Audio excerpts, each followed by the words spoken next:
Welcome. Class 10-এর একটি গুরুত্বপূর্ণ chapter হলো কারেন্ট ইলেকট্রিসিটি অর্থাৎ চলতড়িৎ। এখানে আমরা এই চলতড়িতের প্রথম অংশটি নিয়ে আলোচনা করব। যে বিষয়গুলি এখানে আলোচনা করব সেগুলি হলো ইন্ট্রোডাকশন অর্থাৎ প্রাথমিক একটা ধারণা, কুলম্বস ল কুলম্বের সূত্র, রেজিস্ট্যান্স রোধ, সেল কোষ, ওহমস ল ওহমের সূত্র এবং জুলস ল জুলের সূত্র, এই বিষয়গুলি।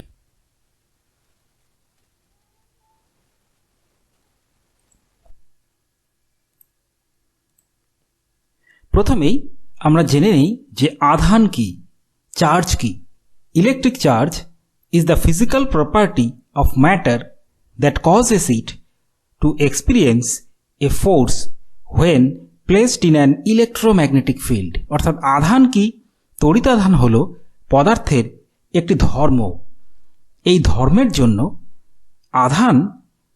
আধানকে যখন কোনো তড়িৎচুম্বকীয় ক্ষেত্রে রাখা হয়, আধান একটি বল অনুভব করে। ইউনিট অফ চার্জ, আধানের একক। এসআই পদ্ধতিতে আধানের একক কুলম্ব, সিজিএস পদ্ধতিতে আধানের ইউনিট ইএসইউ, যার পুরো নাম ইলেকট্রোস্ট্যাটিক ইউনিট অথবা stat coulomb. Loosely bound electrons far away from nucleus is assumed to be free electrons,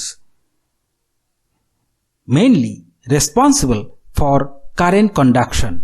nucleus থেকে যে ইলেকট্রনগুলো অনেক দূরে অবস্থান করে, অর্থাৎ একটা পরমাণুর বাইরের কক্ষপথে যে ইলেকট্রনগুলি অবস্থান করে, তারা নিউক্লিয়াস থেকে অনেক দূরে থাকায় তাদের প্রতি নিউক্লিয়াসের অ্যাট্রাকশন ফোর্স, নিউক্লিয়াসের আকর্ষণ বল অনেক কম হয় এবং এই সমস্ত ইলেকট্রনগুলিকে আমরা ফ্রি ইলেকট্রন হিসেবে ট্রিট করতে পারি, মুক্ত ইলেকট্রন হিসেবে ধরে নিতে পারি এবং এই মুক্ত ইলেকট্রনের জন্যই একটি পদার্থ তড়িৎ পরিবহনে সক্ষম হয়। এরপরে আমরা যে বিষয়টি নিয়ে আলোচনা করব সেটি হলো ইলেকট্রিক পোটেনশিয়াল অর্থাৎ তড়িৎ বিভব। An electric potential, also called the electric field potential, potential drop or the electrostatic potential, is the amount of work needed to move a unit positive charge from a reference point to a specific point inside the field without producing an acceleration। অর্থাৎ একক ধনাত্মক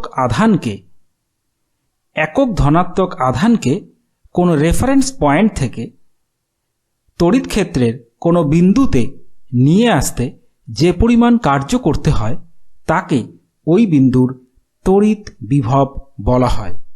তড়িৎ বিভবকে electric field potential অর্থাৎ তড়িৎ ক্ষেত্র বিভব, potential drop অর্থাৎ বিভবের পতন, অর দ্য ইলেকট্রোস্ট্যাটিক পোটেনশিয়াল অথবা স্থির তড়িৎ বিভব, এই সমস্ত বিভিন্ন নামেও আমরা চিনে থাকি।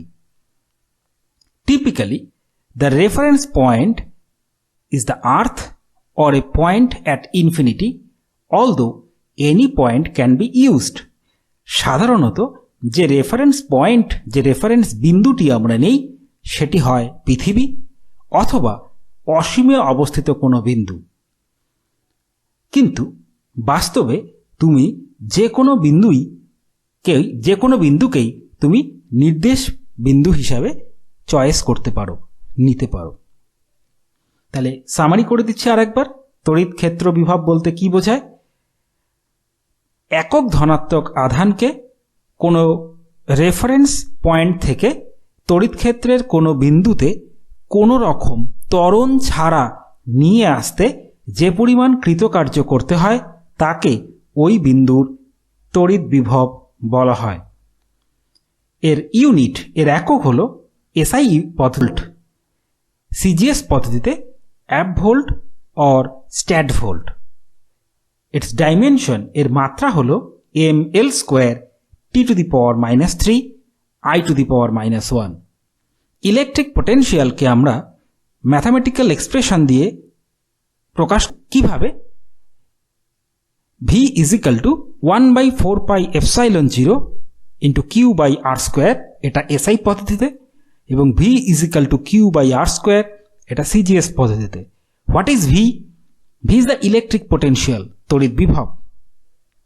কিউ হলো, আর হলো ডিস্টেন্স, 4 পাই একটা কনস্ট্যান্ট, এপসাইলন 0 আর একটি কনস্ট্যান্ট যাকে বলা হয় শূন্য মাধ্যমের তড়িৎ ভেদ্যতা।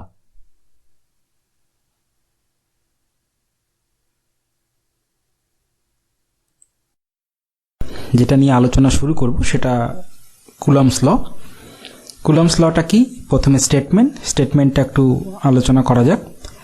দুটি বিন্দু আধানের মধ্যে আকর্ষণ বা বিকর্ষণ বল আধান দুটির গুণফলের সমানুপাতিক এবং তাদের মধ্যেকার দূরত্বের বর্গের ব্যস্তানুপাতিক। The attractive or repulsive force between two point charges is directly proportional to the product of the charges and inversely proportional to the square of the distance between them. তা এই দুটো জিনিসকে যদি একসাথে করা যায় তাহলে লেখা যায় যে F varies Q1 Q2 by r square. সেখান থেকে সমানুপাতিক বা প্রপোর্শনাল চিহ্নটা তুলে দেওয়ার জন্য একটা ধ্রুবক আনা হচ্ছে, ধ্রুবকটা K। ফর সিজিএস ইউনিট এই ধ্রুবকটা কিন্তু 1, সেই জন্য কুলম্বসের সূত্রটা দাঁড়াচ্ছে F is equal to Q1 Q2 by r square. SI ইউনিটে এই ধ্রুবকটার ভ্যালু 1/4 পাই এপসাইলন 0, সেই জন্য কুলম্বের সূত্রটি দাঁড়াচ্ছে F is equal to 1/4 pi epsilon 0 Q1 Q2 by r square. ভেক্টরের চিহ্ন অনুযায়ী যদি আমি কুলম্বসের সূত্রটিকে লিখি তবে তা দাঁড়াবে, লেফট হ্যান্ড সাইডে এফ ছিল সেটাকে আমি একটা ভেক্টর দিয়ে দিলাম, সামনে থাকলো 1/4 পাই এপসাইলন 0, কারণ এগুলোর কোনোটিই ভেক্টর নেই। Q1 Q2 this is also not vectors, নিচে থাকছে আর স্কোয়ার, কোনো জিনিসের স্কোয়ার ভেক্টর হয় না, সুতরাং আমি এখানে একটা আর ইউনিট ভেক্টর ইন্ট্রোডিউস করলাম। এবার পরের লাইনে আর ইউনিট ভেক্টরকে লেখা যায় আর ভেক্টর বাই আর, তা সেটাকে যদি একসাথে করা যায় তাহলে দাঁড়াচ্ছে এরকম, F vector is equal to 1/4 pi epsilon Q1 Q2 into r vector, নিচে আর কিউব। কেন আর কিউব? কারণ ইউনিট ভেক্টর মানে আর ভেক্টর বাই আর, নিচে একটা আর আসলো আর আগে থেকেই আর স্কোয়ার ছিল, দুটো মিলে হয়ে গেল আর কিউব। এবার দেখো একটা নতুন জিনিস ইন্ট্রোডিউস করা হয়েছে, এপসাইলন 0। এপসাইলন 0টা কি? এপসাইলন 0টা হলো পারমিটিভিটি অফ শূন্য মাধ্যমের তড়িৎ ভেদ্যতা। এর value 8.85 into 10 to the power -12 coulomb square newton inverse metre to the power -2। অন্য যে কোনো মাধ্যম যদি হয় তবে এপসাইলন শুধু ব্যবহার করা হবে, এই জিরোটা ব্যবহার করা হবে না, জিরো ইন্ডিকেট করছে এটা শূন্য মাধ্যমে। এবার এই এপসাইলন 0-র ইউনিট, একক এবং ডাইমেনশন, মাত্রা কিভাবে বের করা যায় সেটা তোমাকে একটু বলে দিচ্ছি। দেখো তুমি কুলম্বের সূত্রটা তুমি যদি দেখো, F is equal to 1/4 pi epsilon 0 Q1 Q2 by r square. সেখান থেকে তুমি এপসাইলন 0কে লেফট হ্যান্ড সাইডে নিয়ে নাও এবং সেখান থেকে তুমি যদি এপসাইলন 0কে লেফট হ্যান্ড সাইডে নিয়ে নাও, বাকি সব জিনিসগুলোকে তুমি রাইট হ্যান্ড সাইডে নিয়ে আসো। এবার রাইট হ্যান্ড সাইডে যে জিনিসগুলো থাকছে তাদের সবার যদি তুমি ডাইমেনশন বসাও এবং সেটাকে যদি সিম্পলিফাই, তাহলে এপসাইলন 0 ডাইমেনশন তুমি পেয়ে যাবে। ঠিক একই রকমভাবে ডান দিকের সমস্ত জিনিসগুলো যদি তুমি ইউনিট বসাও এবং সেটাকে যদি সিম্পলিফাই করো, তবেও তুমি এপসাইলন 0-র ইউনিট কিন্তু পেয়ে যাবে। আচ্ছা, এখানে একটু বলি যে এসআই পদ্ধতিতে কনস্ট্যান্টের ভ্যালু 1/4 পাই এপসাইলন 0 এই রকম কেন নেওয়া হলো? কারণ ইলেকট্রোস্ট্যাটিক্সের আলোচনায় 4 পাই যে টার্মটি রয়েছে সেটা বারবার আমাদের ওপরে অর্থাৎ নিউমারেটরে কিন্তু আসে, তাই সেটা যাতে এই 4 পাইয়ের সাথে কাটা যেতে পারে সেই জন্য কিন্তু 1/4 পাই এপসাইলন 0 এইরকম একটা ফরম্যাটে ধ্রুবকটিকে চয়েস করা হয়েছে।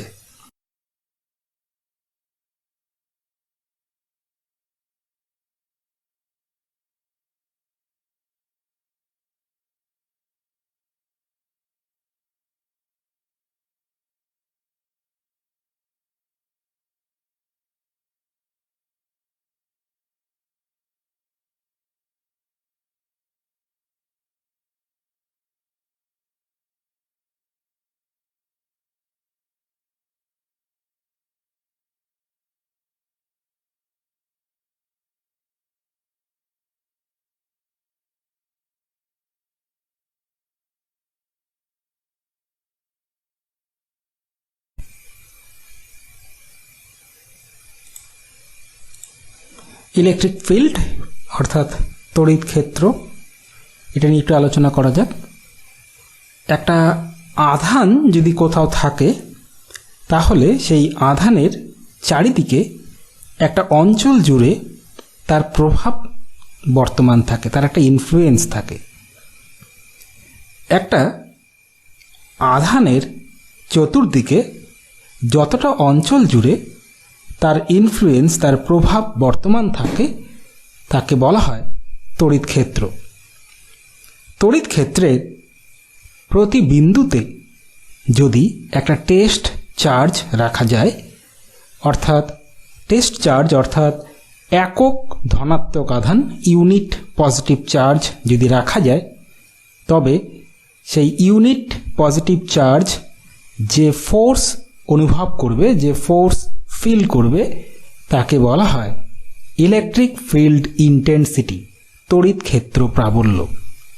অর্থাৎ একটা আধানের চতুর্দিকে যতটা জায়গা জুড়ে তার প্রভাব বর্তমান থাকে তাকে বলা হয় তড়িৎ ক্ষেত্র, এবং তড়িৎ ক্ষেত্রের প্রতিটা বিন্দুতে, প্রতিটা পয়েন্টে একটা ইউনিট পজিটিভ টেস্ট চার্জ রাখলে সেটি যে বল অনুভব করবে তাকে বলা হয় ইলেকট্রিক ফিল্ড ইন্টেন্সিটি, তড়িৎ ক্ষেত্র প্রাবল্য। এখানে তোমাকে একটু আমি বলে দিই যে থিওরিটিক্যালি, তাত্ত্বিকভাবে কোনো একটা আধান যদি থাকে তার প্রভাব ইনফিনিটি পর্যন্ত থাকা উচিত, কিন্তু বাস্তবে দেখা যায় যে বেশ কিছুটা দূরে গেলেই আধানের প্রভাব, আধানের ইনফ্লুয়েন্সটা কমে আসে। সেই জন্য থিওরিটিক্যালি একটা ইলেকট্রিক ফিল্ড অর্থাৎ তড়িৎ ক্ষেত্র অসীম পর্যন্ত বিস্তৃত হলেও বাস্তব ক্ষেত্রে আমরা কিন্তু অসীম পর্যন্ত অর্থাৎ ইনফিনিটি পর্যন্ত কিন্তু বিস্তৃত আছে বলে আমরা সেটাকে মনে করি না। এবার দেখা যাক যে ইলেকট্রিক ফিল্ডের ম্যাথামেটিক্যাল এক্সপ্রেশনটা আমরা কুলম্বস ল থেকে কিভাবে ফাইন্ড আউট করি। ফ্রম কুলম্বস ল, কুলম্বের সূত্র থেকে আমরা জানি F is equal to 1/4 pi epsilon 0 Q1 Q2 by R square। এখন Q2 যদি 1 হয় তবে F কে আমরা লিখতে পারি E, অর্থাৎ ইলেকট্রিক ফিল্ড ইন্টেন্সিটি, সেটা দাঁড়াবে 1/4 pi epsilon 0 Q by R square। এটা কিন্তু SI ইউনিট, আর CGS ইউনিটে দাঁড়াবে only E is equal to Q by R square। এখানে তুমি ভাবতে পারো যে Q2 যদি 1 হয় তবে Q1টার কি হলো? আসলে Q2 যদি না থাকে তবে Q1কে আর আলাদা করে Q1 লেখার প্রয়োজন নেই, শুধু Q লিখলেই যথেষ্ট হবে। অর্থাৎ E is equal to 1/4 pi epsilon 0 Q by R square, এবং এটা SI পদ্ধতিতে, এবং E is equal to Q by R CGS পদ্ধতিতে। এই দুটি রাশিমালা, এই দুটি এক্সপ্রেশন তড়িৎ ক্ষেত্র প্রাবল্যকে নির্দেশ করে। ইলেকট্রিক ফিল্ডের ইউনিট ডাইন পার ইএসইউ, এটা সিজিএসে, নিউটন পার কুলাম এটা এসআইতে। এবার নিউটন পার কুলাম সিম্পলিফাই করা যায়, আমি ওপরে নিচে একটা করে মিটার দিয়ে গুণ করতে পারি। নিউটন ইন্টু মিটার মানে জুল, কুলাম ইন্টু মিটার নিচে থাকলো, জুল পার কুলামকে লেখা যায় ভোল্ট, আর নিচে মিটার থাকলো। অর্থাৎ ইলেকট্রিক ফিল্ড ইন্টেন্সিটির তাই ইউনিট হলো ভোল্ট পার মিটার। এবার ডাইইলেকট্রিক কনস্ট্যান্ট, পরাবৈদ্যুতিক ধ্রুবক। পরাবৈদ্যুতিক ধ্রুবকটাকে কিভাবে ডিফাইন করা হয়? K is equal to epsilon by epsilon 0। এপসাইলনটা কি? কোনো মাধ্যমের তড়িৎভেদ্যতা, আর এপসাইলন 0 শূন্য মাধ্যমের তড়িৎভেদ্যতা। অর্থাৎ কোনো মাধ্যমের তড়িৎভেদ্যতা ও শূন্য মাধ্যমের তড়িৎভেদ্যতার অনুপাতকে বলা হয় ডাইইলেকট্রিক কনস্ট্যান্ট, পরাবৈদ্যুতিক ধ্রুবক। It doesn't have any unit, এর কোনো একক নেই। It is also called permittivity or SIC. একে বলা হয় আপেক্ষিক তড়িৎভেদ্যতা অথবা এসআইসি, স্পেসিফিক ইন্ডাকটিভ ক্যাপাসিটেন্স।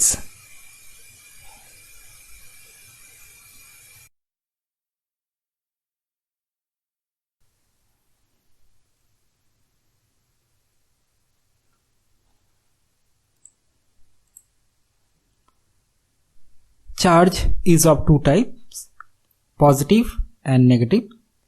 আধান দু রকম, পজিটিভ এবং negative. Static charge cannot provide current. If a charge is moving with respect to time, we have current. স্থির আধান তড়িৎ প্রবাহ সরবরাহ করতে পারে না। একটি আধান যদি সময়ের সাপেক্ষে গতিশীল হয় তবে প্রবাহ পাওয়া যায়। Thus, current equal to charge by time, অর্থাৎ I is equal to Q by T। কারেন্টের একক হল কুলম পার সেকেন্ড, এটাকে বলা হয় ampere. Convention of current flow, তড়িৎ প্রবাহের অভিমুখ। Free electron moves in the opposite direction of current flow, whereas proton moves in the same direction of current flow. মুক্ত ইলেকট্রন যেই দিকে প্রবাহিত হয় তড়িৎ প্রবাহ তার বিপরীত দিকে হয়েছে বলে ধরা হয়, এবং প্রোটন যেই দিকে প্রবাহিত হয় তড়িৎ প্রবাহ সেই একই দিকে হয়েছে বলে ধরে নেওয়া হয়। এটা একটা কনভেনশন। এরপরে যেটা আমরা আলোচনা করব ইএমএফ, ইলেকট্রোমোটিভ ফোর্স। ইলেকট্রোমোটিভ ফোর্সটা কি? তড়িৎচালক বল। It is defined as the potential difference when the circuit is open. একটা কোষ, একটা সেল, একটা ব্যাটারির দুটো টার্মিনাল, পজিটিভ এবং নেগেটিভ টার্মিনাল, যখন কোনো ওয়্যার দিয়ে কানেক্টেড থাকে না, যখন কোনো পরিবাহী তার দিয়ে যুক্ত থাকে না, তখন তার দুই টার্মিনালের মধ্যে যে বিভব প্রভেদ, যে পোটেনশিয়াল ডিফারেন্স, তাকে বলা হয় EMF, electromotive force. Current is classified as DC and AC. কারেন্টকে এসি এবং ডিসি এই দুই রকমে বিভক্ত করা যায়।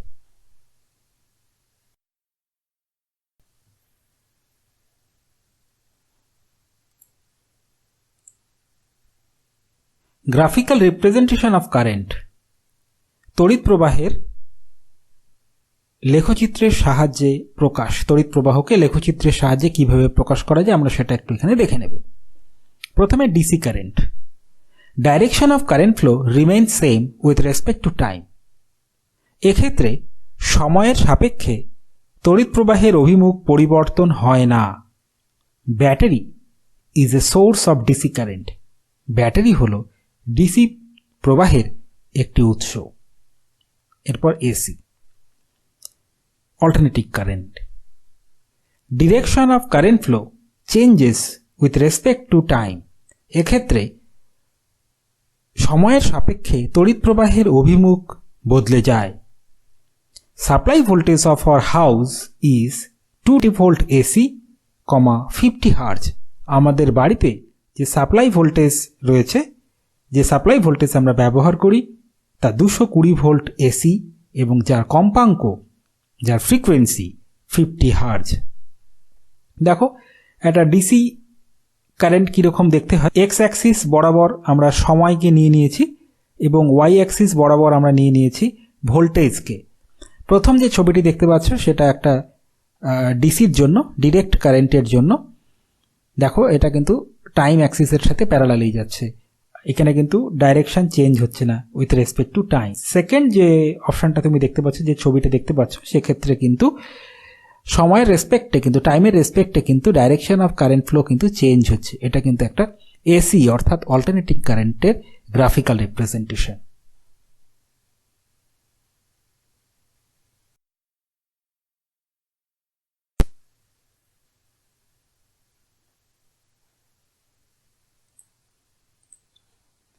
ওহমস ল, ওহমের সূত্র।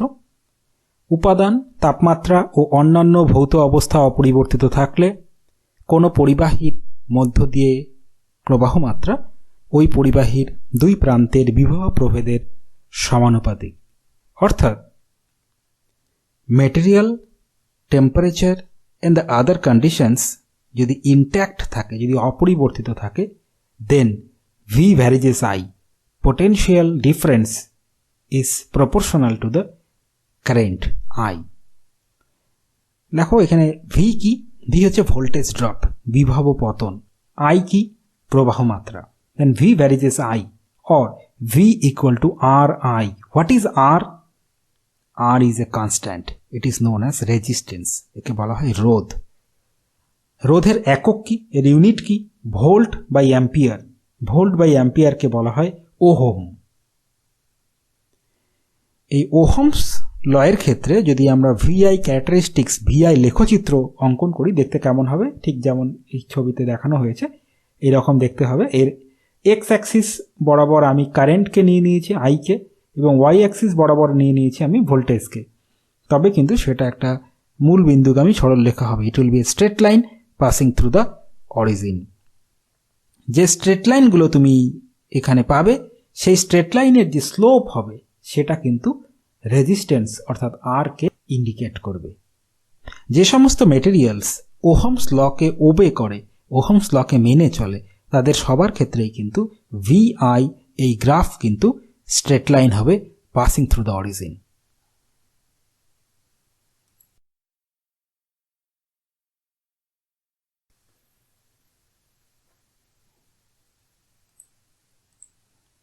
Effect of different factors on R.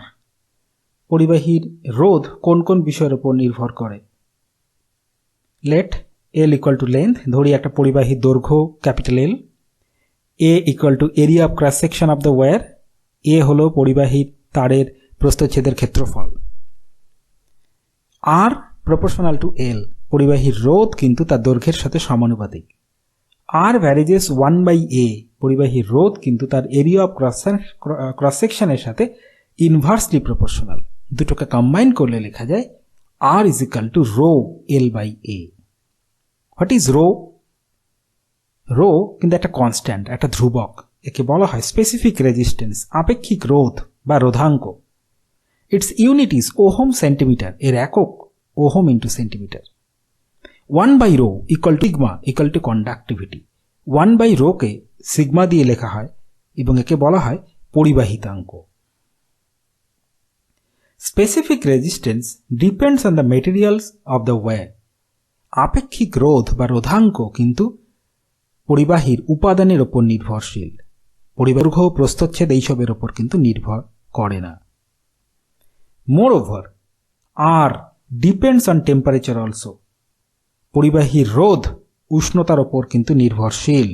For metals R increases with rise in temperature, whereas for the semiconductors show different properties. ধাতুর ক্ষেত্রে উষ্ণতা বাড়লে রোধ বৃদ্ধি পায়, কিন্তু অর্ধপরিবাহীর ক্ষেত্রে উষ্ণতা বাড়লে রোধ কমে যায়।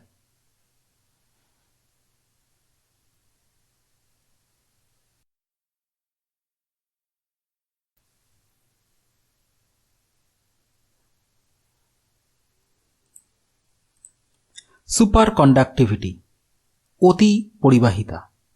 Some materials oblique metals show zero resistance under critical temperature. কিছু কিছু পদার্থ অথবা ধাতু একটা বিশেষ সংকট তাপমাত্রার নিচে তার রোধ কিন্তু শূন্য হয়ে যায়। দিস ইজ কল্ড সুপারকন্ডাক্টিভিটি, একে বলা হয় অতি পরিবাহিতা। Example: tin, aluminium, alloy, heavily doped semiconductors show superconductivity. Tin, aluminium, বিভিন্ন সংকর ধাতু এবং অতিমাত্রায় ডোপিং করা অর্ধপরিবাহী, এই অতি পরিবাহিতা সুপারকন্ডাক্টিভিটি প্রপার্টি কিন্তু দেখায়। Hg shows superconductivity under 4.2 kelvin. Hg অর্থাৎ মার্কিউরি অর্থাৎ পারদ কিন্তু 4.2 কেলভিন উষ্ণতার নিচে অতি পরিবাহিতা ধর্ম প্রদর্শন করে। এরপরে যেটা নিয়ে আলোচনা করব সেটা টেম্পারেচার কোএফিসিয়েন্ট অফ রেজিস্ট্যান্স, রোধের উষ্ণতা গুণাঙ্ক। দেখো এখানে একটা ফর্মুলা লেখা হয়েছে R T equal to R zero first bracket 1 plus alpha T. What is R T? R T হল টি ডিগ্রি সেন্টিগ্রেড উষ্ণতায় একটা মেটেরিয়ালসের resistance. R zero 0 degree C উষ্ণতায় মেটেরিয়ালসের কিন্তু রেজিস্ট্যান্স অ্যান্ড আলফা হলো একটা constant. This constant is known as temperature coefficient of resistance. এটাই, এই আলফাই কিন্তু রোধের উষ্ণতা গুণাঙ্ক নামে পরিচিত। এখান থেকে যদি আলফার ভ্যালুটা হিসাব করা যায় তাহলে সেটা দাঁড়ায় R minus R zero divided by R zero T. আলফার একক কি? আলফার ইউনিট হলো ডিগ্রি সি ইনভার্স অথবা degree Fahrenheit inverse. Its value is positive for metals and negative for semiconductors. আমরা জানি যে ধাতুর ক্ষেত্রে উষ্ণতা বাড়লে রোধ বাড়ে, তাই ধাতুর ক্ষেত্রে আলফার মান পজিটিভ, এবং অর্ধপরিবাহীর ক্ষেত্রে উষ্ণতা বাড়লে রোধ কমে, তাই অর্ধপরিবাহীর ক্ষেত্রে আলফার মান নেগেটিভ।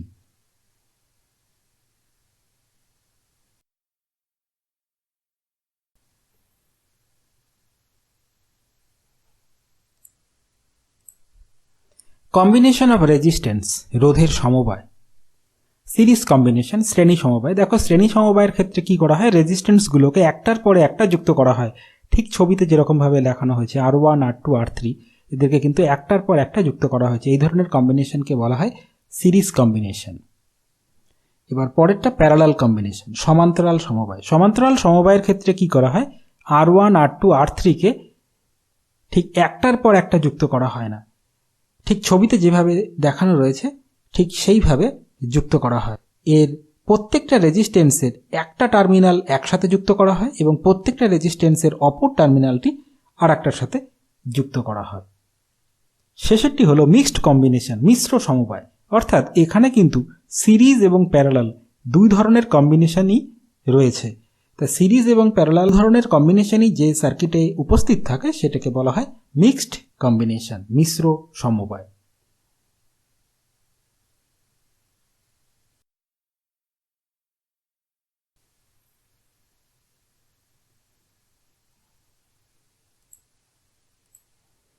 এবার ফিচার্স অফ সিরিজ কম্বিনেশন, শ্রেণী সমবায়ের কয়েকটা বৈশিষ্ট্য নিয়ে আলোচনা করা যায়।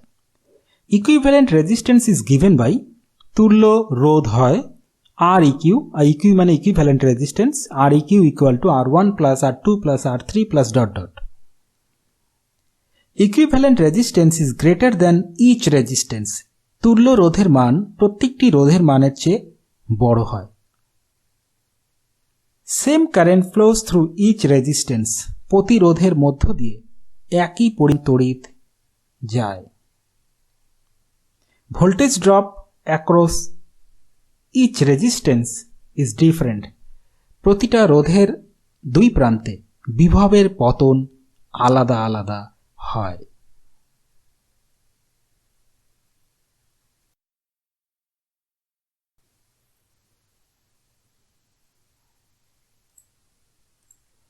ফিচার্স অফ প্যারালাল কম্বিনেশন, সমান্তরাল সমবায়ের বৈশিষ্ট্যগুলো একটু দেখে নেওয়া যাক। 1 number, equivalent resistance is given by, তুল্য রোধকে নিম্নলিখিতভাবে লেখা হয় 1 by Req equal to 1 by R1 plus 1 by R2 plus 1 by R3 plus dot dot. Req is equal to R1 R2 divided by R1 plus R2 for two resistances. দুটো resistance যদি থাকে সেক্ষেত্রে এই ফর্মুলাটা তুমি তুল্য রোধের ফর্মুলা হিসেবে ব্যবহার করবে। এরপরে যে বৈশিষ্ট্যটা রয়েছে সেটি, equivalent resistance is smaller than the smallest resistance of the combination, তুল্য রোধের মান সমবায়ের সবচেয়ে ছোট রোধের চেয়েও ছোট বা কম। তুল্য রোধের মান সমবায়ের সবচেয়ে ছোট রোধের মানের চেয়েও কম। Different current through each resistance, প্রতিটা রোধের মধ্য দিয়ে ভিন্ন ভিন্ন তড়িৎ প্রবাহিত হয়। Voltage drop across each resistance is same, প্রতিটি রোধের দুই প্রান্তে বিভব পতন একই হয়।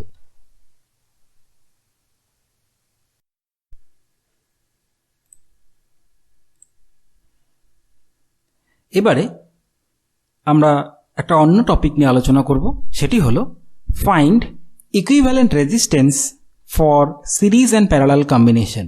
অর্থাৎ কতগুলো রেজিস্ট্যান্সকে যদি আমরা সিরিজ অর্থাৎ শ্রেণী সমবায় অ্যান্ড প্যারালাল অর্থাৎ সমান্তরাল সমবায়ে যুক্ত করি, তাদের তুল্য রোধ কত হয় সেটা আমরা আগে জেনেছি।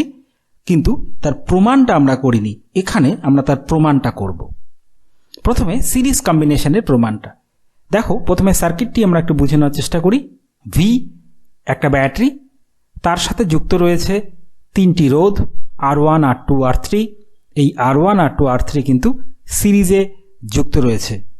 দেখো এটার জন্য আমি সমীকরণটিকে কিভাবে লিখতে পারি। V is equal two V1 plus V2 plus V3। What is V? V হলো সার্কিটের মোট ইএমএফ।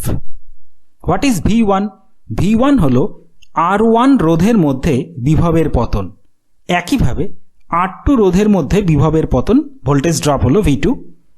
R3 রোধের মধ্যে ভোল্টেজ ড্রপ হলো V3। এবার ওহমস ল আমি অ্যাপ্লাই করব। ওহমস ল অ্যাপ্লাই করলে V কে লেখা যায় I into Req। What is Req? Req হলো ইকুইভ্যালেন্ট রেজিস্ট্যান্স অর্থাৎ তুল্য রোধ। একইভাবে V1 কে লেখা যায় IR1, V2 কে লেখা যায় IR2, V3 কে লেখা যায় IR3। বোথ সাইড থেকে, লেফট হ্যান্ড সাইড এবং রাইট হ্যান্ড সাইড থেকে I ক্যান্সেল আউট করে যাচ্ছে এবং I ক্যান্সেল আউট করে গেলে আমরা পাচ্ছি Req সমান সমান R1 plus R2 plus R3। একই রকমভাবে যদি এখানে R1, R2, R3 এর বদলে যদি আরও বেশি সংখ্যক রেজিস্ট্যান্সও থাকে, সেটাকে কিন্তু আমরা একই পদ্ধতিতে এটাকে প্রুভ করতে পারবো। এবার প্যারালাল কম্বিনেশনটা একটু বুঝটা করি। ভি সার্কিটে যেটা দেখতে পাচ্ছ সেটা একটা ব্যাটারি। ভি এর থেকে I কারেন্ট বেরিয়ে যাচ্ছে।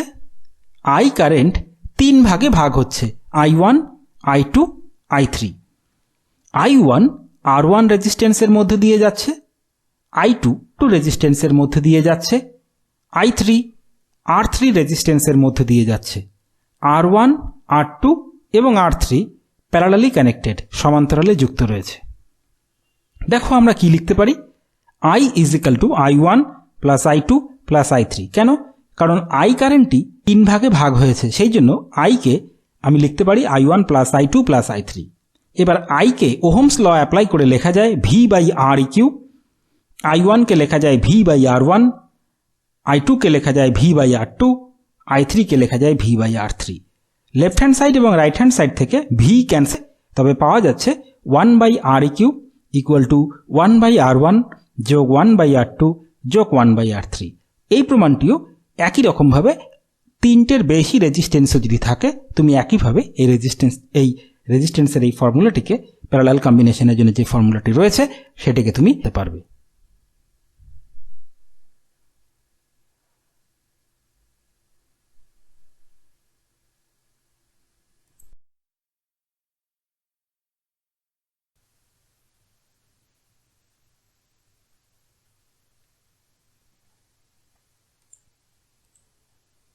Internal resistance and lost volt, আভ্যন্তরীণ রোধ এবং নষ্ট volt. The small resistance between two electrodes of a cell is called internal resistance. একটি কোষের বা একটা ব্যাটারির দুটি ইলেকট্রোড, দুটো তড়িৎদ্বারের মধ্যবর্তী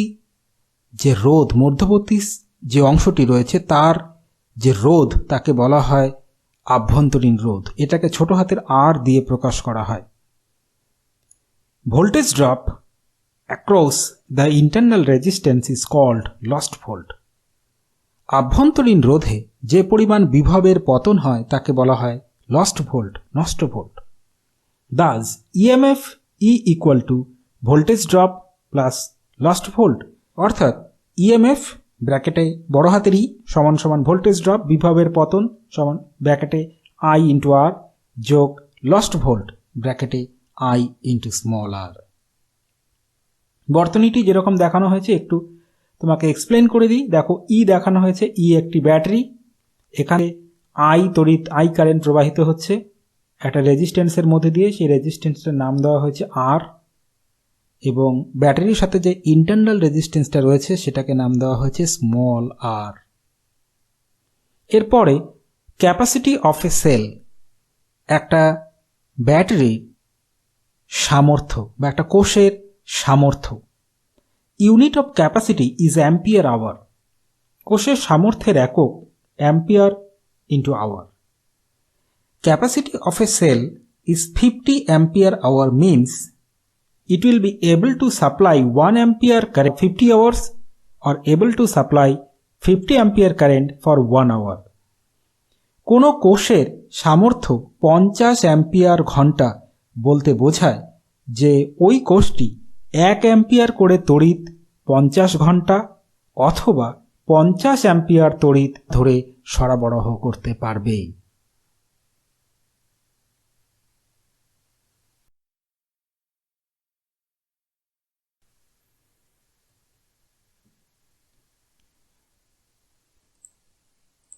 এবার জুলস ল, জুলের সূত্রটি কিভাবে আসছে আমরা একটু দেখে নেই।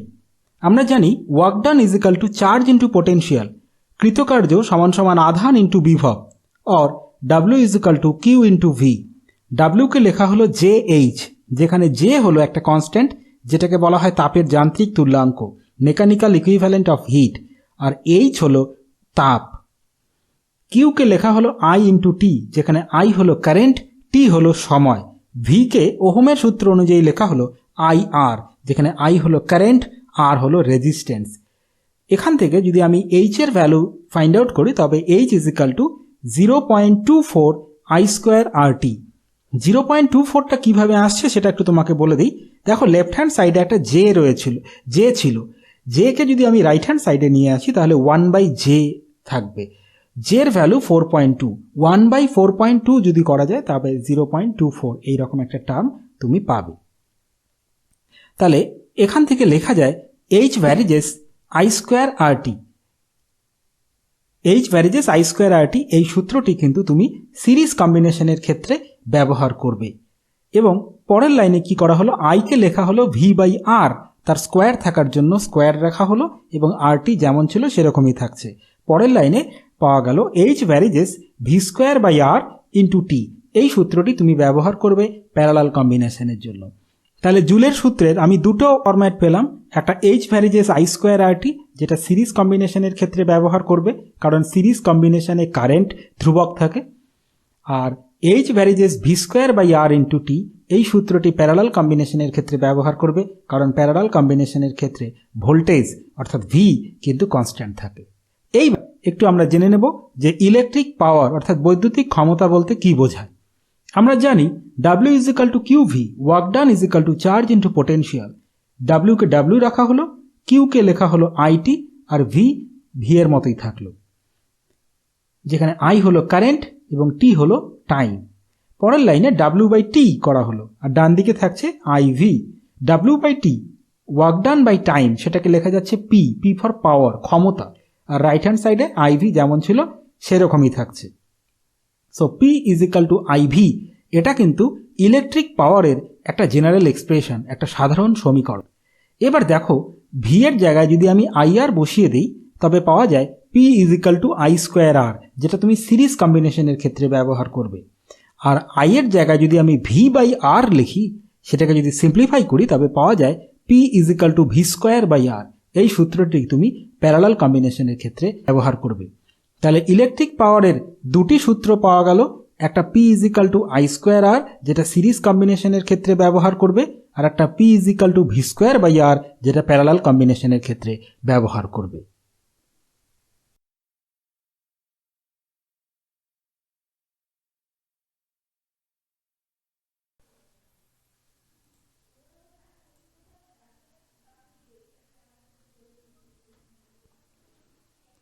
এবার আমরা যে বিষয়টি নিয়ে আলোচনা করব সেটি হলো স্টেটমেন্ট অফ জুলস ল, অর্থাৎ জুলের সূত্রের বিবৃতি। দেখো H varies I square R T, এই ফর্মুলাটি হলো জুলের তিনটা সূত্রকে একত্রিত করে লেখা হয়েছে। এবার এই সূত্রটি থেকে আমরা জুলের তিনটে লকে সেপারেটলি লিখব। কিভাবে দেখো, ফার্স্ট লটাকে আমি কিভাবে লিখছি। The amount of generated heat in a conductor is proportional to wire's electrical resistance when the current in the circuit and the time of current flow is constant. H varies R when T and I is constant. অর্থাৎ কোনো পরিবাহীতে উৎপন্ন তাপ পরিবাহীর রোধের সাথে সমানুপাতিক যখন প্রবাহমাত্রা এবং তড়িৎ প্রবাহের সময় ধ্রুবক থাকে। এবার দ্বিতীয় সূত্রতে যাচ্ছি। The amount of generated heat in a conductor is proportional to the square of the current flow through the circuit when the electrical resistance and the time of current flow is constant, অর্থাৎ H varies I square when R and T is constant। অর্থাৎ কোনো পরিবাহীতে উৎপন্ন তাপ পরিবাহীর প্রবাহ মাত্রার বর্গের সাথে সমানুপাতিক যখন পরিবাহীর রোধ এবং তড়িৎ প্রবাহের সময় ধ্রুবক থাকে। এবার 3 নম্বর সূত্রতে চলে যাচ্ছি। The amount of generated heat in a conductor is proportional to the time of current flow when the resistance and current is constant, অর্থাৎ H varies T when R and I is constant। অর্থাৎ কোনো পরিবাহীতে উৎপন্ন তাপ তড়িৎ প্রবাহের সময়ের সাথে সমানুপাতিক যখন পরিবাহী রোধ এবং প্রবাহ মাত্রা ধ্রুবক থাকে। একই রকমভাবে তোমাকে একটি হোমওয়ার্ক এখানে করতে দেওয়া হয়েছে। সেই হোমওয়ার্কটি হলো write the same way for H varies V square T by R. H varies V square T by R এই সূত্র কিন্তু ফর প্যারালাল কম্বিনেশন, অর্থাৎ সমান্তরাল সমবায়ের জন্য। এখানে সিরিজ কম্বিনেশনটাকে ভেঙে যেমন 3টে ল লেখা হলো, একই রকমভাবে এখানেও এই H varies V square T by R এই সূত্রটিকেও তুমি 3টে লতে ভেঙে ফেলবে এবং তার রেডি করবে। এটা তোমাকে হোমওয়ার্ক দেওয়া থাকলো।